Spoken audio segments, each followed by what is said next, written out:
మర్యాదకు పోతే ఈ చిన్ని కథ వినండి. నరసింహారెడ్డి గారి కుమార్తె పెళ్లి నిశ్చయమైంది.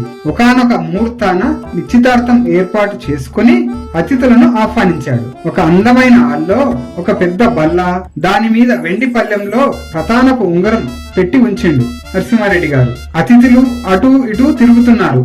నరసింహారెడ్డికి ముఖ్యమైన సహకారి అయిన వాడకట్టు వివేకానంద స్వామి వెండి పళ్ళెంలోని ప్రతానపు ఉంగరం లేదని గమనించిండు. వివేకానంద స్వామి మనసులో అనుకుంటున్నాడు, వచ్చిన అందరూ పెద్ద మనుషులే అయినా సోదా చేయొచ్చు, కానీ లొల్లి అవుతుందేమో. మిత్రులారా, పెళ్లి కుమార్తె ప్రతానపు ఉంగరాన్ని ఎవరో ఒకరు తీసి ఉంటారు. మిస్ అయింది. ఇదిగో ఒకరు చేసిన తప్పుకి అందరి మీద నింద పడుతుంది. అందుకనే ఒక్క నిమిషం లైట్ బంద్ చేసి మళ్ళా ఆన్ చేస్తా. ఈ లోపుగా దయతో తీసిన ఉంగరాన్ని వెండి పళ్ళెంలో పెట్టండి. చెప్పింది చేసిండు వాడకట్టు వివేకానంద స్వామి. తీరా బల్ల మీద చూడగా వెండి పళ్ళెం కూడా పోయింది. మర్యాదకు పోతే కొంప ముంచిండు.